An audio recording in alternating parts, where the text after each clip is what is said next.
Dr. Montek Singh Ahluwalia. Such a well-known and senior person needs no introduction, but I will still take this opportunity to introduce him formally. Dr. Montek Singh Ahluwalia was the Deputy Chairman of India's Planning Commission during 2004 to 2014. He also played a pivotal role in a small team of economists under the then Finance Minister, Dr. Manmohan Singh Ji. This team was in charge of drafting India's far reaching economic liberalization program between 1991 to 1996. He's an Oxford trained economist and started his career as the youngest division chief at World Bank when he was just 28 years old. Dr. Montek Singh went on to become the architect of India's 11th and 12th 5-year plans and could also witness the economy's deep issues during the tumultuous years of 2009 to 2014. When global economic crisis derailed the Indian economy and caused the NPA crisis, which continues to this day. Dr. Montek Singh Ahluwalia is a recipient of Padma Vibhushan. He is also the author of Backstage, the story behind India's high growth years. Good afternoon, sir. It's an honor and pleasure to welcome you to the Flame Purpose Summit.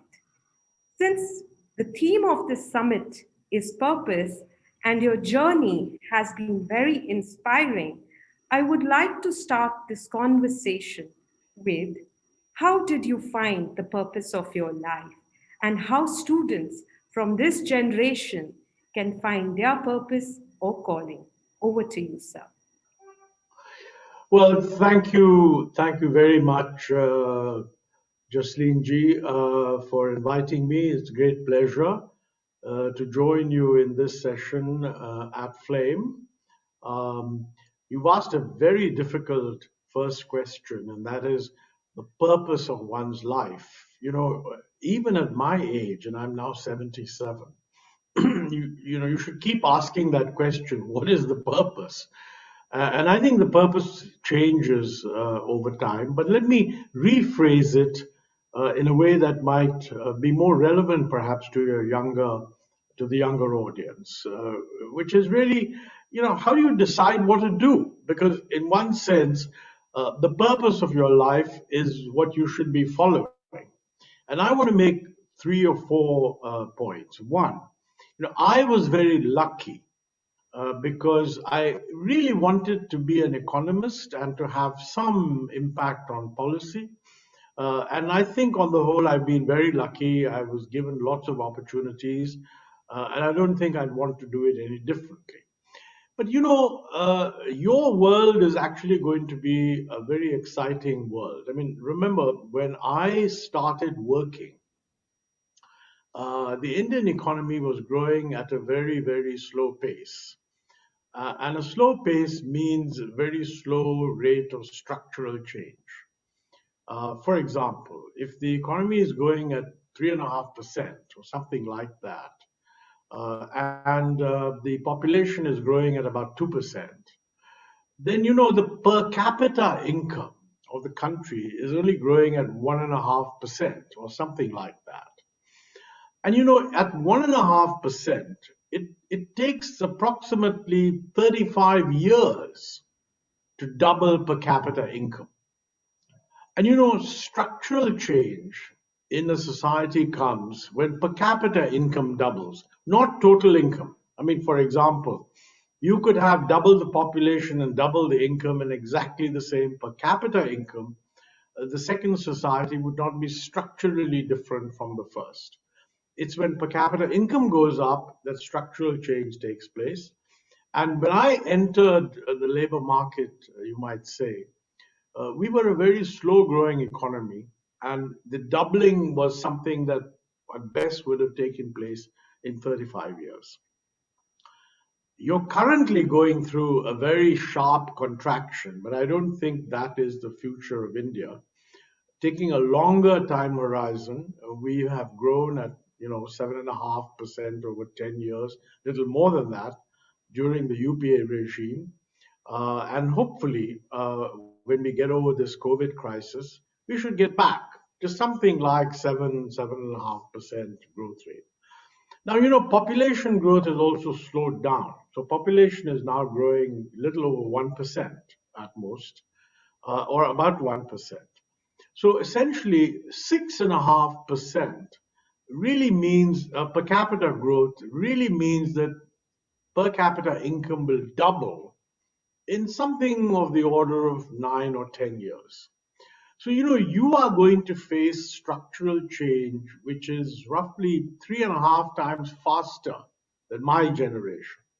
And this has a lot of implications for how you conduct your life, because the economy that you go through will be subjected to faster change.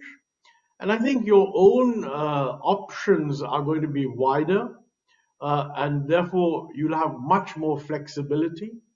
Whereas my generation sort of assumed that we would think of what we want to do and go into one job and stay there forever and so on. Your generation is not going to do that, because first of all, many of the jobs that exist today are just not going to exist 20 years later. You're going to find a faster changing economy with many, many more opportunities. So I think you need to be mentally ready for that, and define your purpose in broader terms than just one particular job. Because in all probability, every 4 or 5 years, you'll probably change your job. And I think one consequence of this also, by the way, is that, unlike in my generation where experience was greatly valued, I think in your generation, innovation and inventiveness rather than experience is going to be valued. The reason for that is quite simple. If technology is not changing, experience is everything. But if technology is changing rapidly, experience is actually a disadvantage. So I frequently tell younger people who come to me asking for advice. I mean, they think I've been sort of successful in what I wanted to do, and they think maybe I can give them good advice. The first advice I give is don't take advice from people of my age, because quite honestly, we don't know very much about the kind of world you face. And of course, that also implies that unless your parents are giving you similar access to flexible options, I fear that they're doing the best for you and they care more for you than probably anyone else does. But I'm not necessarily sure that the advice they give, unless it's advice on values, is going to be all that relevant in terms of what you decide to do. So it's a very confusing answer, but I think the bottom line is you do need a purpose. You cannot just have a mechanical approach. This is what I want to do.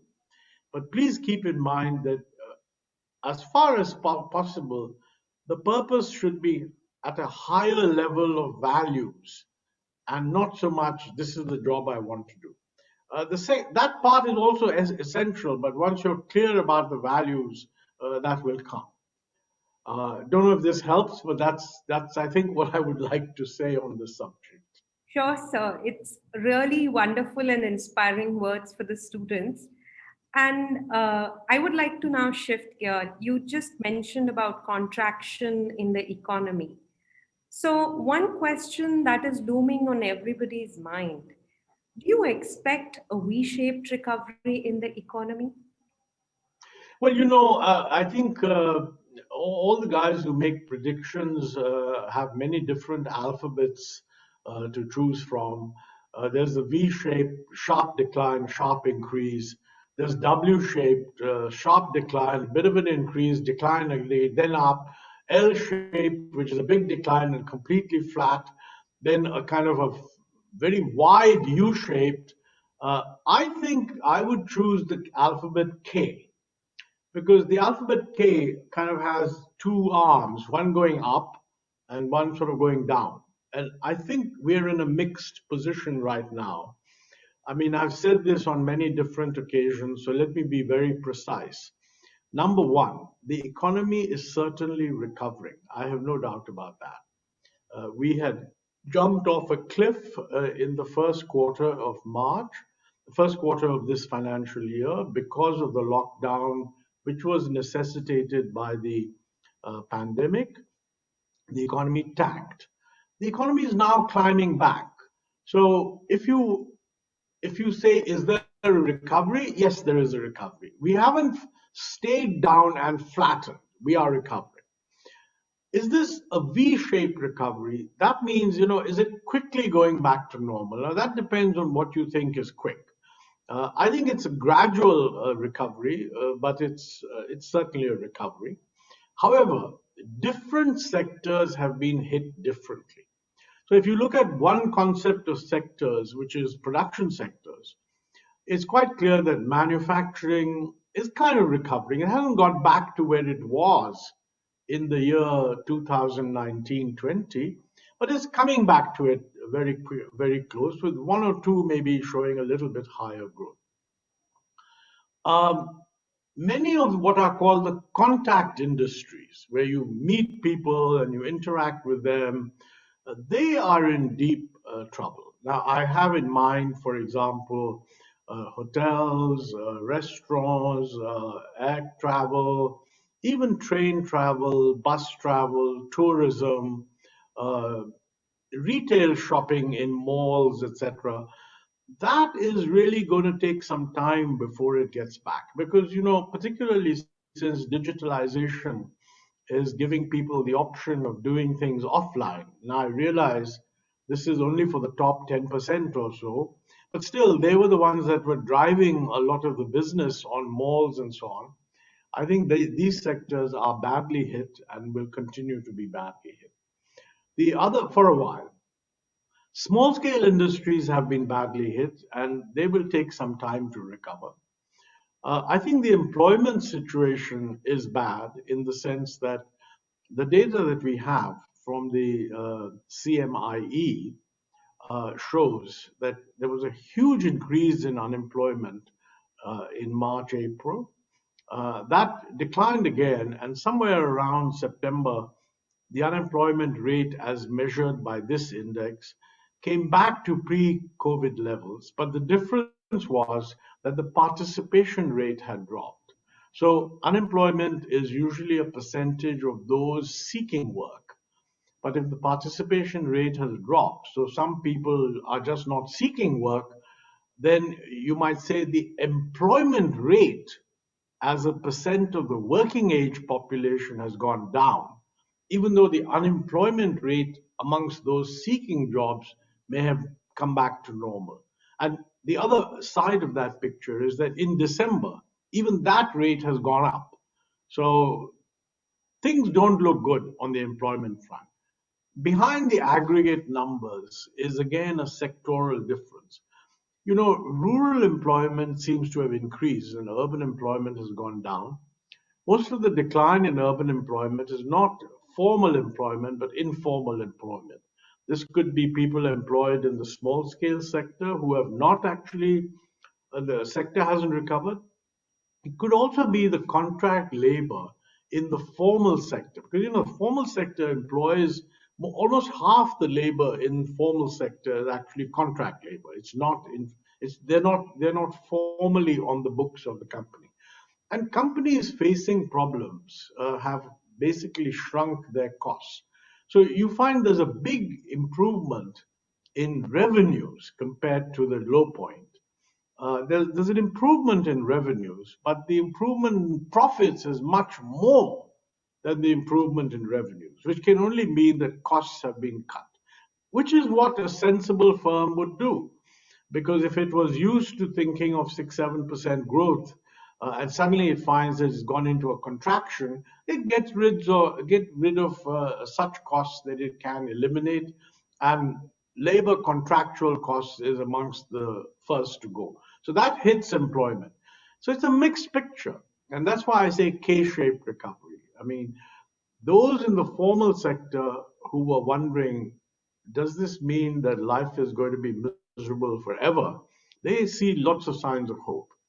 But I think there are other sectors where life is still quite miserable and we have to do something about it. Now, obviously, this will improve as and when the economy actually gets back to normal. But at the moment, it's not back to normal.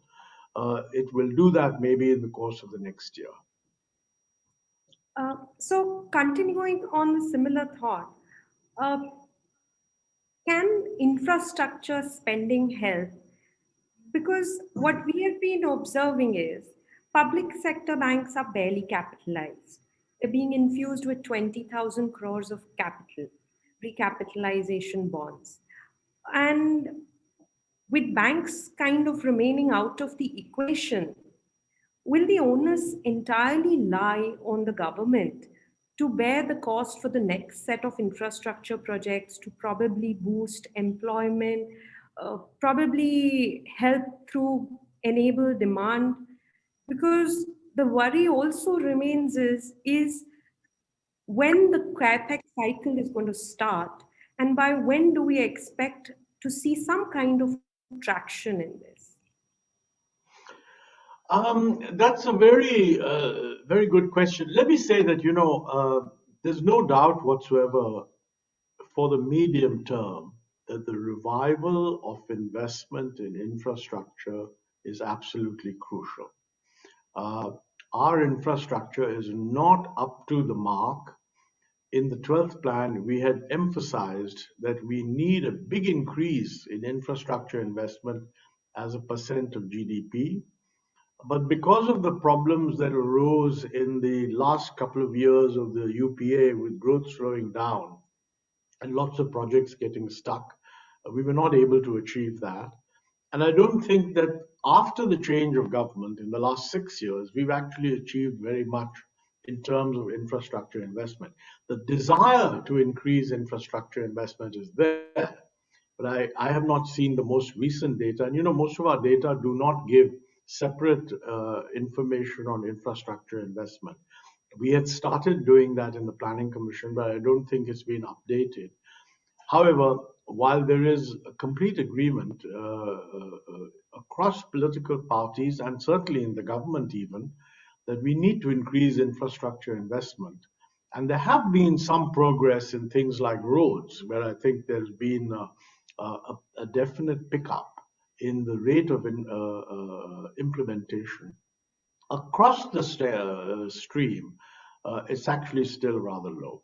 Now, I mean, it's tempting to say that, when the government, the private sector isn't able to do it, the banks are in lousy condition, let the government do infrastructure. I would be very careful on that because our experience historically with the ability of the government to launch good, efficient, timely infrastructure projects is not very good. So frankly, I think all the arguments that we had raised earlier, that let's get the private sector into it, remain valid. And I think the present government endorses that approach. I mean, they will no doubt say that they will do it better, and that's good luck to them. But there is no resistance to the idea that we must have public-private partnership. Having said that, probably for the next year, that is the year 21-22, it's unlikely that you will get the private sector really willing to move in a big way, partly because the banking system is in as difficult a position as it is. And so therefore, next year, maybe there should be a thrust of expenditure on infrastructure from the government. And I would say that areas like roads and railways are the areas where this investment should take place. But it should always be done in an environment where the private sector is also invited. I mean, for example, there are news reports that the government intends to privatize Concor, which is currently a dominantly government-owned organization. That's a very good idea because I think container traffic needs to respond to market conditions, and I think they should do that, and that will enable Concor to bring in a whole lot of other investors and other capital. But in order to do that, you have to create an environment in which private investors will feel confident that the treatment that Concor will get from the railways in terms of access to track, etc., is reliable. So that's the big challenge. And also, I think when it comes to private sector investment, one of the big problems we have is that in any public-private partnership, the private sector has to be regulated, because this is not like selling mangoes or lemons or something where you can just say, well, go ahead and do what you like. I mean, this is after all a public service. You are getting the private sector in. There has to be a regulatory environment so we know what they're going to do. The quality of that regulation has to be, I would say, not pro business, but it should be efficiency promoting. And I think many private sector people feel that in public private partnership, once the deal is entered into, there's really no partnership. The government or the public side looks at the private side with extreme suspicion. And I think there's some merit in what they're saying, because the way we work, if you're both doing something and there are changes which require you to do something differently, and maybe even change the terms on which you entered into the agreement, you need a more supportive approach to modifying these terms. But the trouble is, in our system, anything that looks like being modified in order to help the private guy is essentially viewed as something which you must have had some corruption involved, and it simply doesn't pay the civil service person to actually agree to such a thing. So we need to get out of that. I mean, unless we can get out of that, it's very difficult to get the private sector into the picture. But we have experience that the private sector can work infrastructure. I mean, look, Delhi airport and Mumbai airport, there may have been all sorts of disputes, and there were on individual things. But all said and done, they're modern airports, they're working very well, and they're being done by the private sector. And the airport authority, for many, many years as a monopoly, never did this. So I think there is scope. I believe the government is thinking of privatizing several other airports. It's a good idea. We should do that. Certainly in roads, we should do a lot more. For example, there are existing roads that are tolled, and the tolls could be, so to speak, the right to toll those roads could be sold to bring in capital, and that capital can be used in order to support other infrastructure. So all those things, I think, should be pursued very actively. Absolutely right, sir, because from what we read also that a lot of suspicion is placed the moment a private player comes in and there's a triple P that takes in. Uh, Moving on to something which we have all witnessed during the COVID-19 pandemic was, you had also mentioned about small industries being hit. MSMEs have been hit very hard. Although they are called the backbone of the Indian economy, the Indian government came up with a lot of measures to resuscitate them and also introduce the emergency credit line guarantee scheme, which has worked fine for a kickstart. But what additional measures should be taken to bring them back to a normal track and ultimately help them become self reliant? Well, that's again a very good and difficult question. Let me say that the credit assistance that was given to small scale industries was a good measure. And I think the RBI deserves to be congratulated for taking an initiative. Because, if the RBI had not taken the initiative, I don't think banks would have recognized the need to be relaxed on credit. But please remember that credit has to be repaid.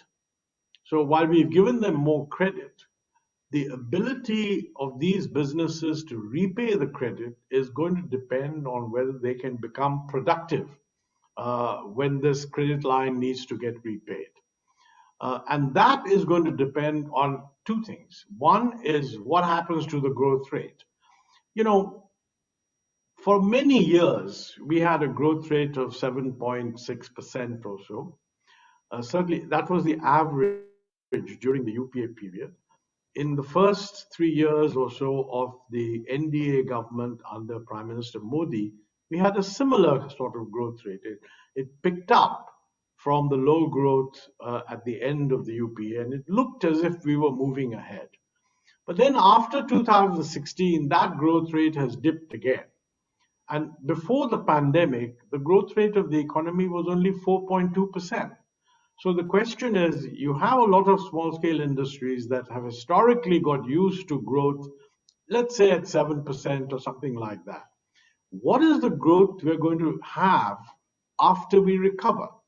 Now, there's a lot of debate always going on what do you expect next year? I mean, this year we had a contraction of 7.7%. So I would assume that by next year, we will get back to 2019-20, okay? And if that's the case, then we'll have a growth rate of 8%. But remember, that 8% will only take us back to what the demand was in 2019-20. So maybe some of this credit stuff helps businesses to survive. But really, the question is, at the end of next year, are we just going to go back to 4.2%? Or are we going to be able to go back to something higher, 6-7% or so? Whether MSMEs do well or not is going to depend crucially on that. Because if that acceleration doesn't happen, many of these will just not be able to repay the credit they've taken.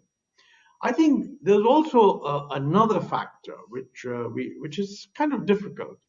You know, everybody says that MSMEs are the backbone of the Indian economy. And you know, when I was in government, some things become slogans. I mean, it's just like, you know, we always pay tribute to the Kisan, you always pay tribute to the Jawan, you always pay tribute to the MSMEs.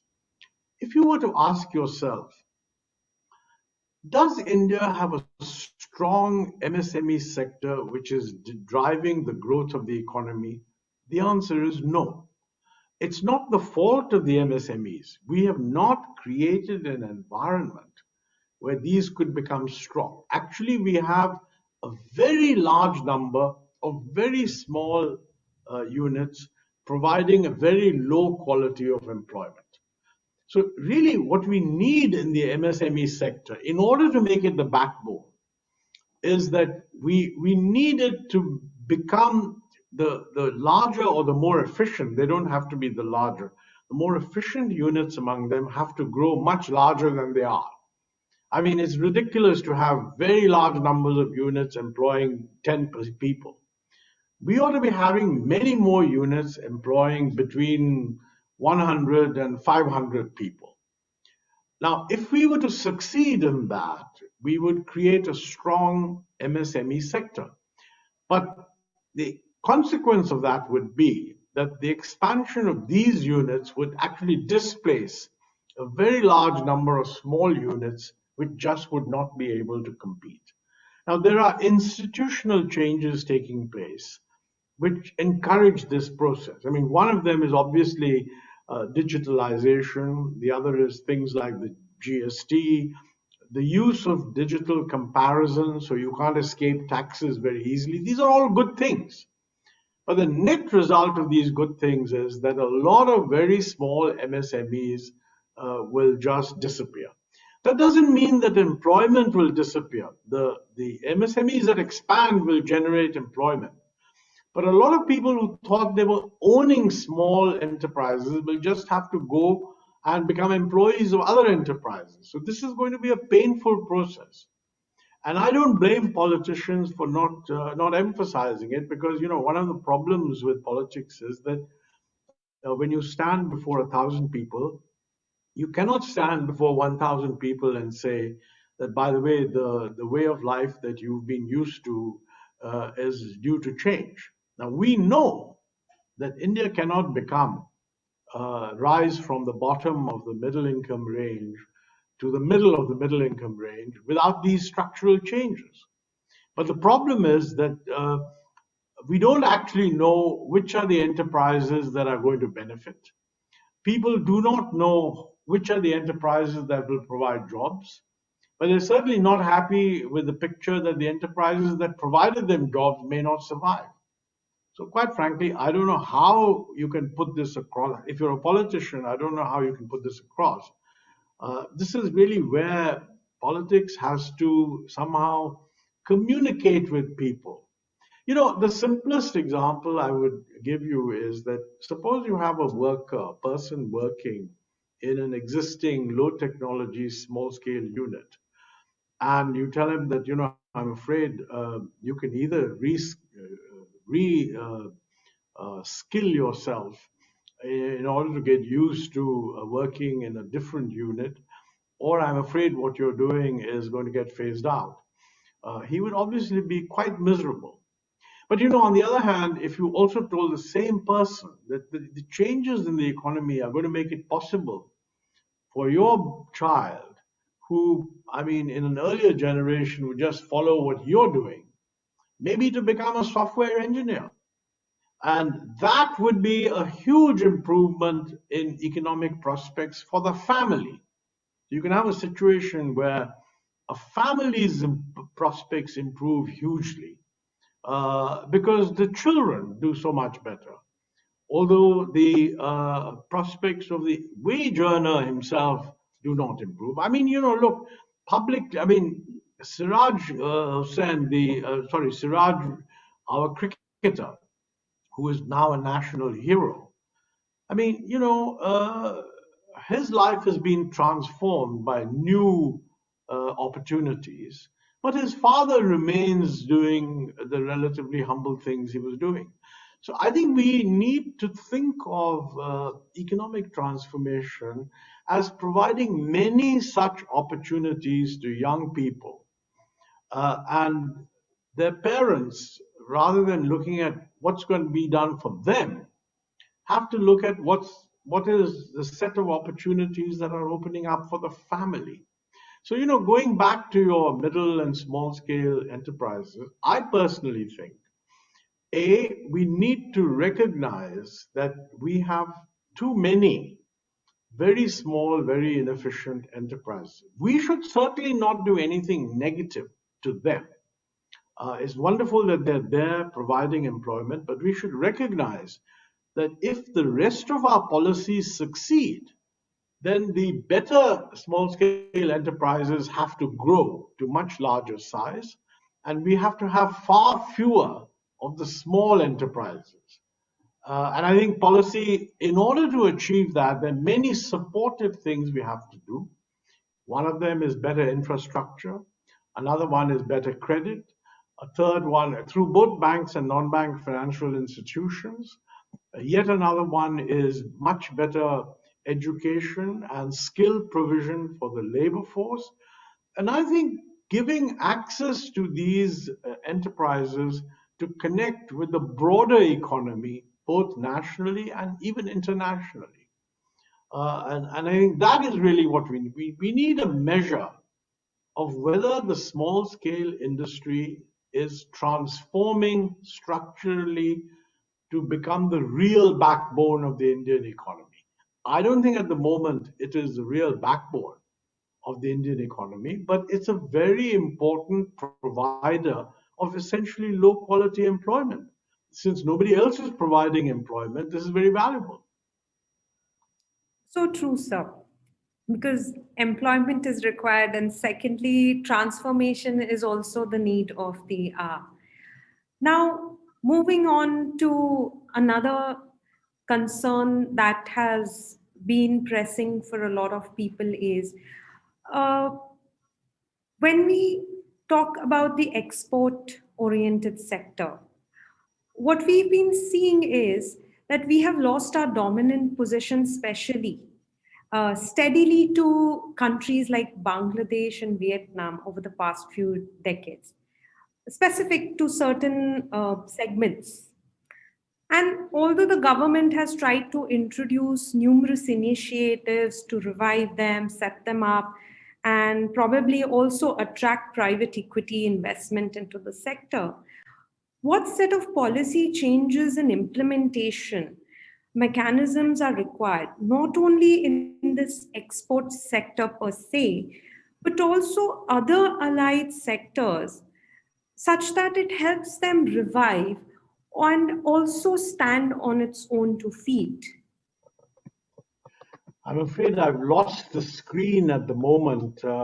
Maybe I'll need to do something to get it back. Can you hold on a second? Sure. Can you see me? Yes, sir, we can see you. Well, I mean, I can't see myself or see you, which is a bit of a problem. Okay, let me just see if I can fiddle around with this a bit. It says launch meeting. Okay. So if you could probably just see the icon of the Zoom link, if you click on that, it's a Yeah, blue icon, just click on yeah, that. I got back. We'll be I back. think I'm back, right? I need to, can I be heard? No. Yes, sir. I can Okay. hear you Sorry. clearly. Yeah, can you just summarize what you just said on exports, that we're not doing well? What I was asking you was the export-oriented sector. We have lost our dominant position steadily to Bangladesh, Vietnam, and other Yeah, countries over the past few decades. yeah. Although the government has introduced a slew of measures and tried to encourage private equity investment as well. What set of policy changes and implementation mechanisms are required, not only for the export sector per se, but also allied sectors, so that we can revive it as well as make it stand on its own two feet? Well, the short answer to that is that there are many things that we have to do on exports. But, it's absolutely true that we had at one stage hoped that as the comparative advantage in producing simpler manufacturers shifts away from China, mainly because China has become a much richer country and expecting a higher wage. So they're no longer interested in producing low quality manufacturers, cheap manufacturers. We had thought that this would naturally come to India. I mean, remember, I don't think we should feel ashamed at saying that we will step into China's shoes, because frankly, China is about 4.5 times our per capita income. And so we are way behind China in the income race. So it's quite logical that wherever China steps out, we should be stepping in. Instead of us stepping in, what has happened is that both Vietnam and Bangladesh have been able to step in more effectively. Now, I think one of the reasons for that is that I don't think Bangladesh's infrastructure is any better than India's. But many people say that the flexibility they allow on their labor laws is much greater than India does, and that the same is also true of Vietnam. I think it's also true that both those countries are much more concerned about integrating with global supply chains. And I fear that in India, there's a wrong impression that since we are a large market, we don't have to bother about exports. Let me mention in this context that I think it's very unfortunate that in the last 3 years or so, we have reversed what was a long-standing policy of lowering import duties. Now, those of you who are doing economics know that this is a classic tension point in policy. People who are competing with imports feel that if you raise import duties, the price of the import goes up. This makes the import less competitive. You can charge a higher price than you were doing earlier. The consumer bears the cost, and you manage to increase production. But that is apart from the consumer cost, which is indisputable. The fact is that this is a very anti-export measure, because the raising of duties effectively raises the cost structure across the board. You know, if you consider a situation where the domestic producers say they can't compete because of A, B, C, D, E, F, infrastructure, etc., etc.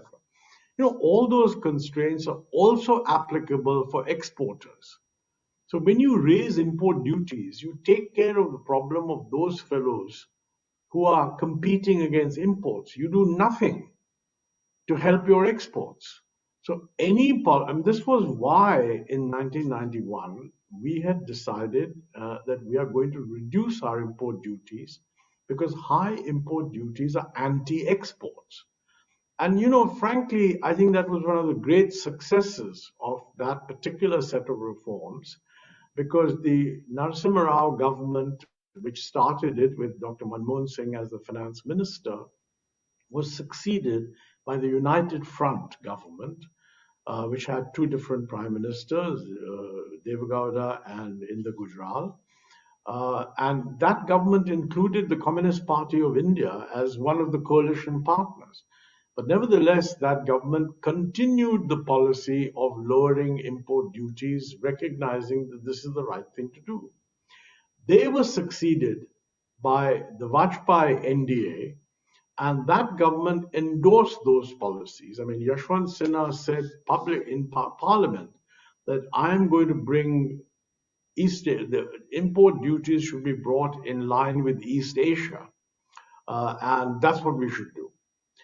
The UPA government also continued this, though I personally feel in retrospect we should have done more. But we did it. I mean, the average duty rates did go down, but I think they didn't go down as fast as they should have. Because certainly by the end of the UPA, we should have been able to achieve the objective of bringing duties to East Asian levels.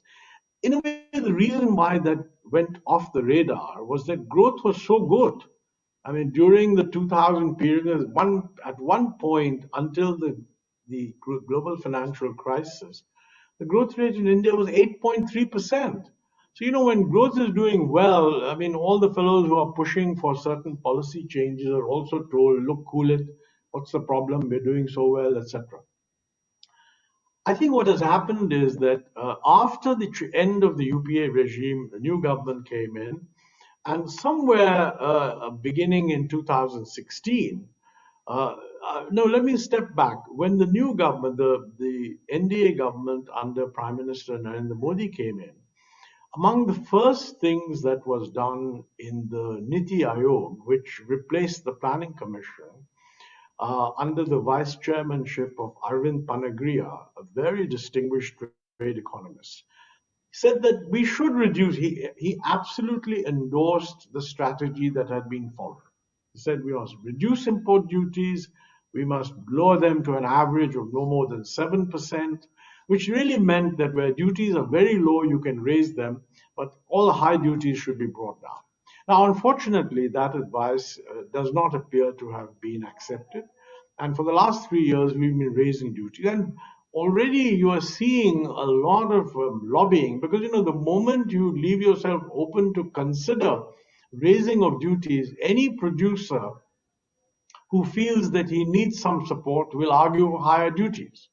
So we'll have to wait and see what the finance minister does in the budget. But I sincerely hope that she doesn't raise any duties. And personally, I think she should give a signal that we're going to go back to the lowering of duties. Now, a related issue, which is connected with why other countries are doing well, is that we didn't join RCEP. That is the Regional Cooperation and Economic Partnership Agreement, which is based on the ASEAN 10, plus China, Korea, Japan, New Zealand, Australia, and India. They were negotiating joining RCEP, which would have become, a trade deal covering almost 40% of world exports. Prime Minister himself had given a signal, which I thought was quite a good signal, that we must act east. Prime Minister Narasimha Rao had said, look east. Prime Minister Modi said we must act east. That gave me the feeling that maybe we're going to do more in this area. And I would have welcomed India joining RCEP. Unfortunately, a certain protectionist thinking, which has always been there in India and is there in every country, appears to have carried the day.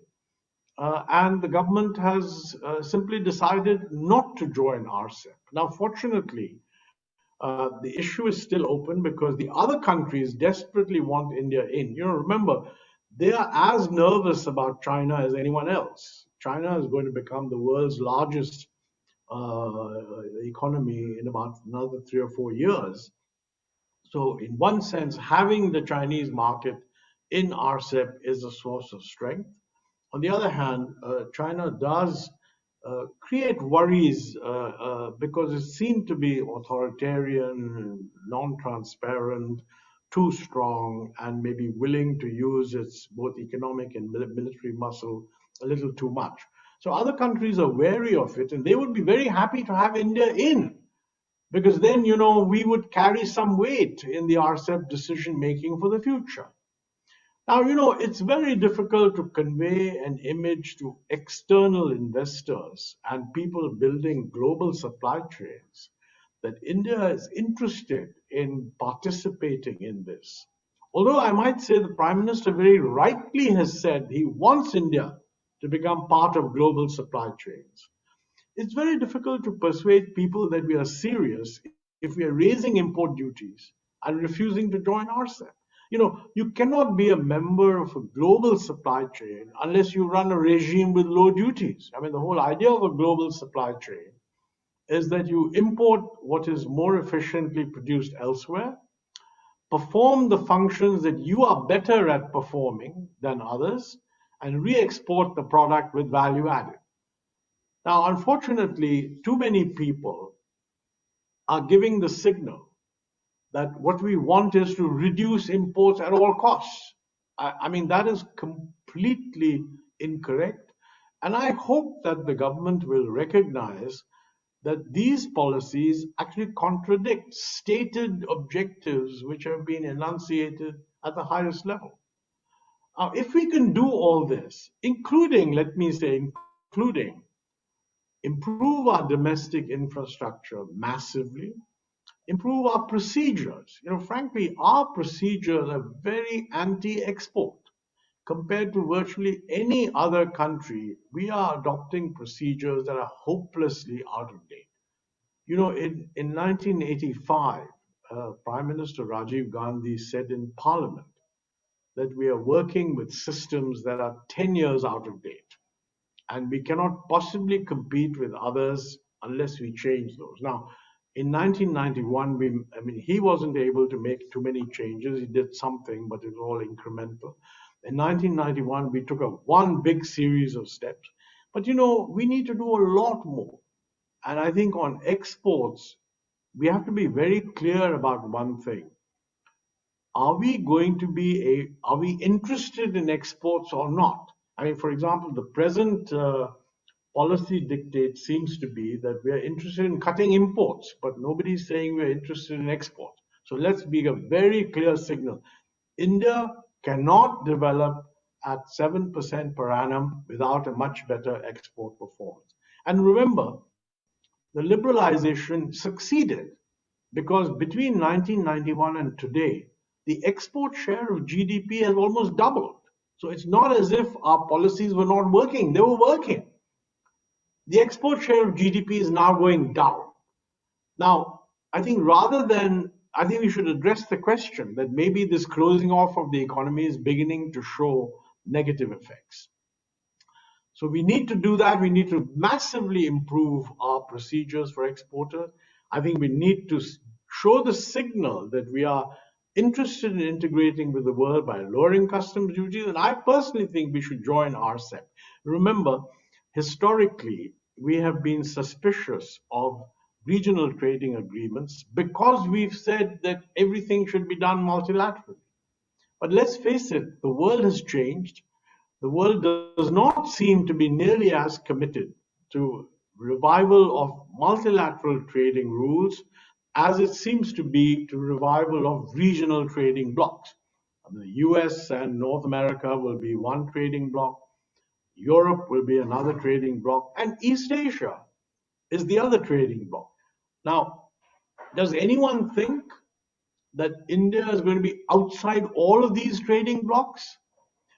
Do we think it's easier for us to join the US free trade arrangement, which has many sort of human rights related kind of obligations, labor obligations, environment obligations, etc.?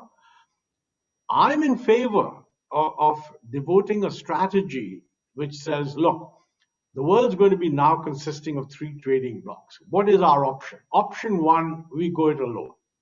Option two, we join one of these. Option three, we join more than one of these. And let us have an intelligent discussion of these options. Now, I would respect the end result. If somebody actually says that why should we be dictated by other people? We want full autonomy. Let the three trading blocks exist. We should be stand aside and work on our own. Okay, I mean, I would then just say, let's do that for 5 years and see what the result is.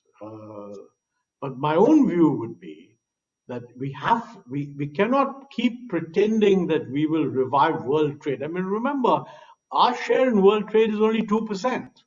So why would anyone be looking at India's views on world trade? Because we're not a very important participant.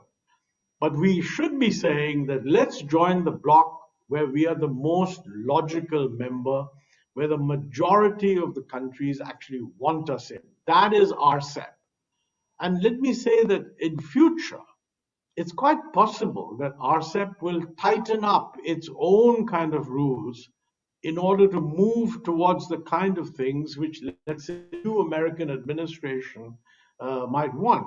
It's important for us to be inside this group so that we'll be part of the discussion than sitting outside. And I mean, I've now ranged over a lot of things which look very different from the answer to why is Bangladesh doing better than us. But I think we need holistic approaches to problems. I don't think we can list a whole series of problems and just have a whole lot of little solutions. Many of these problems reflect holistic shortfalls and they need a holistic solution.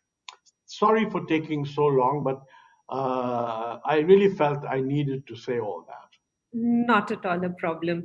Absolutely. We need a holistic and comprehensive plan to address it, what I also believe.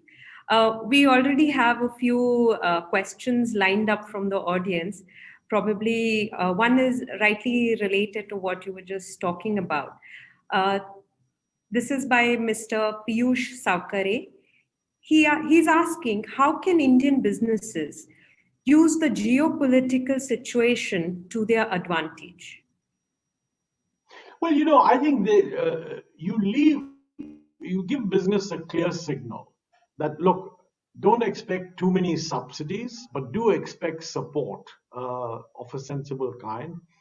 And please join the world and compete. Now, frankly, Indian business deserves a lot of compliments for doing that. I mean, for example, let me give one or two examples. Bajaj Auto, my good friend Rahul Bajaj, for whom I have huge respect, and his contribution in India is really enormous. During the early days of liberalization, he quite rightly used to applaud the fact that we've got rid of these ridiculous constraints that we had on Bajaj Auto from expanding and investing. But he was not very much in favor of the opening up to the Indian economy to foreigners, because he felt that that might kind of weaken Indian industry. But the fact is, in these last years, Bajaj Auto has done a tremendous job of exporting scooters and competing in the world markets. Similarly, I mean, in Pune, you have Forbes doing a terrific job with very high export orders. You have the vaccine manufacturers who have made India into the, if you like, the major vaccine supplier to the whole world. So there's any number of examples one can give of Indian business being successful. In my view, Indian business should be told that, look, the only way you're going to succeed is if you also can operate internationally. Of course, you have the advantage of a huge Indian market. We can also have modest import duties, which give them a little bit of a preferred position. But in the end, they must judge themselves by whether they're able to export. If an Indian manufacturer is exporting 20% or 30% of his product, that's a real proof that he's producing a product that is globally in demand and globally acceptable. So I think they will, of course, rightly say that, look, how about better infrastructure? How about better ease of doing business? How about a more sensible tax regime? How about greater transparency in how the tax authorities treat us? And I think all that is true. You know, Mohandas Pai, a couple of years ago, once said that, we shouldn't think that it's the foreigners who complain about tax terrorism. Indian business is also very upset by it, only they don't like saying so. And I think this was said, in fact, before the present regime came in. So I'm not making a comment. This is not a phenomenon that is only a problem with the NDA. It's been a problem in the UPA also. And we were aware of it, but it's very difficult to make these structural changes. They are not the kind of first generation reforms where you just say industrial licensing is silly, so we're going to abolish it. I mean, to change a whole system and manner of behavior requires deep structural change.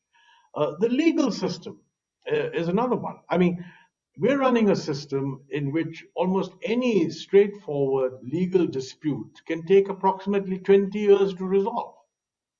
Now, quite frankly, if you ask me, and this is not something that the central government can do. This is something in which the judiciary has to take the lead. There's no logical reason at all why every single dispute gets entertained by the Supreme Court. I mean, elsewhere in the world, the Supreme Court, of course, it's an appellate body, but its dominant concern is to pronounce on issues where constitutionality of the law is required, and most other things you leave at the High Court level. Now, I've discussed this informally with people, and very often I'm told that the Supreme Court is very often not convinced of the merits of the High Court decision and therefore wants to take on these things itself. But the end result of that is that we take 10 to 20 years to resolve disputes. Now, elsewhere in the world, that doesn't happen. It used to happen, but it doesn't happen now, and we need to show progress. So I think these are the kinds of things that we have to do. So another interesting question that has come up is, if we are no more planning economy, or we are no more doing a planned economy, what is the role or raison d'etre of Niti Aayog now? Well, I must tell you this, there's a lot of infructuous discussion on, are we a planning economy or not? All economies plan. I mean, if you go and talk to the defense people, they're planning a defense strategy. Nobody that I'm aware of, and certainly not in the United States, says, oh, we don't have to plan anything, we just let the market do everything. That's not true. They all have national strategy. Whether you call it planning is a different matter. And let me tell you a story, which I think is in my book, Backstage. I was member of the Planning Commission after I was moved out of the Finance Ministry, a very welcome move after having been there for 7 years. So for a couple of years under the Vajpayee government, I was a member of the Planning Commission. And then I was offered this assignment to head the new independent evaluation office of the IMF. And I asked the government, and they said, look, they're making you a very good offer, and like to have an Indian do that job, so you should take it. So I said, fine. And then I went to call on Prime Minister Vajpayee, sort of a farewell call. And at that point, I said to Prime Minister Vajpayee that, sir, I just want to make one suggestion. That, the word planning commission has a very old-fashioned feel to it, because it sort of sounds like what the Soviet Union used to do. That's not what the Planning Commission did. The Planning Commission was a body that allocated funds. It was a body that tried to make recommendations on policy and all sensible things which somewhere or the government have to be done. I said, look, why don't you just change the name and call it, even the Chinese have stopped calling it the Planning Commission. So why don't we call it the National Commission for Restructuring and Reform? And he thought about it and he said, "अरे भाई, जो करना है आपने आप करिए. अब नाम बदल देंगे तो ऐसे ही लेफ्ट नाराज हो जाएगी." So he didn't really want to annoy the left. We were not doing what is called planning. Now the question is Niti Aayog. I don't know what they do, so I don't want to pronounce on it. But roughly what the Planning Commission did, one is that it did the allocation of the government's capital expenditure. Because what happens is you leave it to each ministry. Each ministry announces a 10-year program of expenditure. The finance ministry only does a 1-year budget. So you are entirely free to announce that in the next 10 years, we're going to do this. And of course, in the next year's budget, we'll just get 1,000 crores. So I think that discipline that you put together people's demands and look at it over the next 5 years, this is essential. I don't know who's doing it. I mean, today, I don't think Niti Aayog is involved in that at all, but maybe it's being done in the finance ministry or in the prime minister's office. So it's not a question of where it's located. I just don't know who's doing that. That's point number one. Point number two is to put policies forward where you need systemic change. And I think the Niti Aayog is doing some of that. I mean, for example, the report produced by Arvind Panagriya, which I mentioned earlier, which talked about trade policy, was clearly a document that sort of said, look, this is the right thing to do.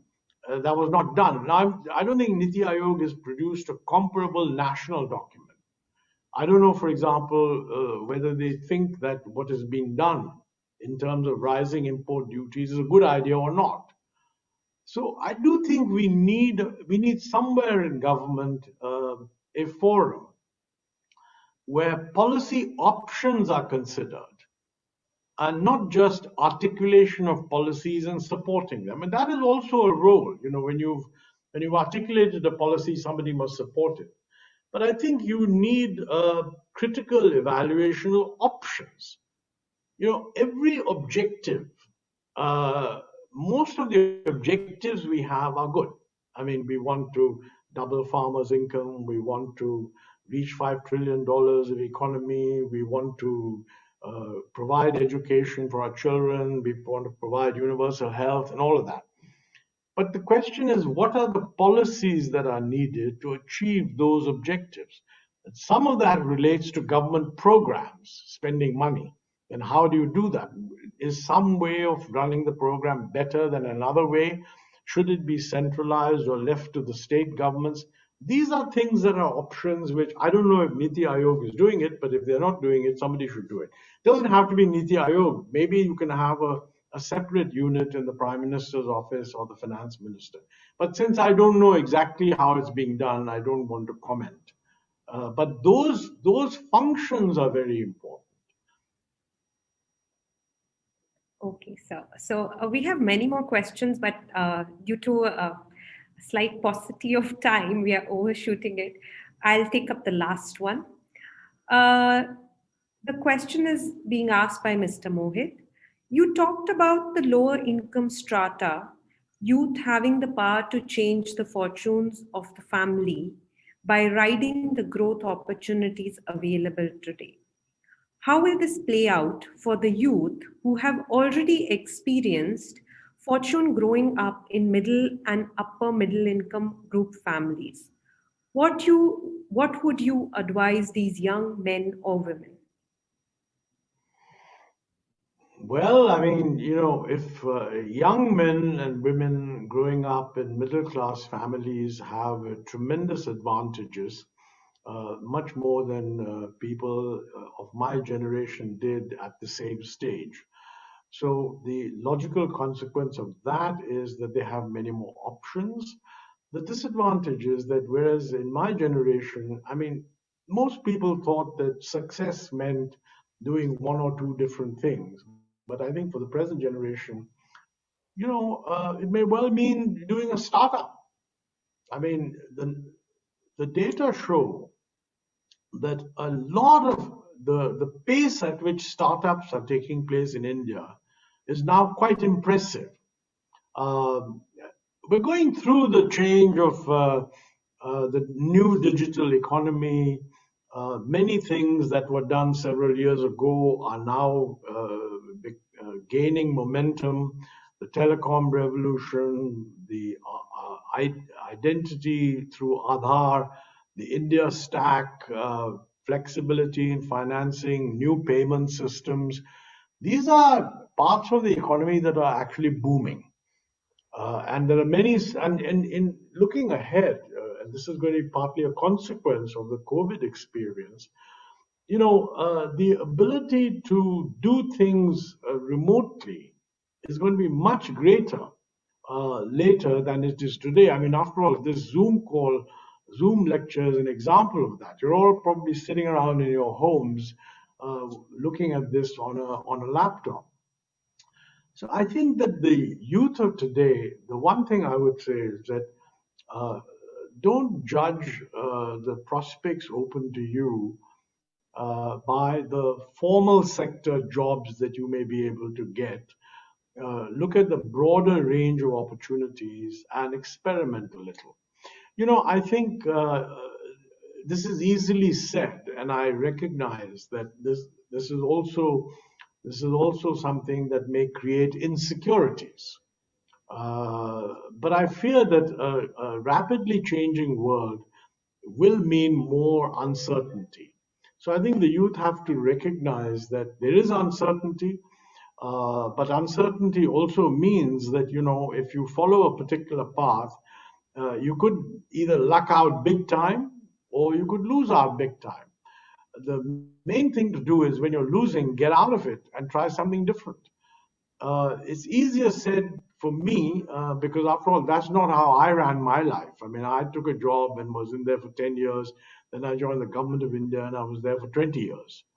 But that's not going to be the way of the future. That's going to be totally different. So, frankly, people my age probably don't even know the different opportunities that exist. So, look at those opportunities and try your luck. That's all I can say.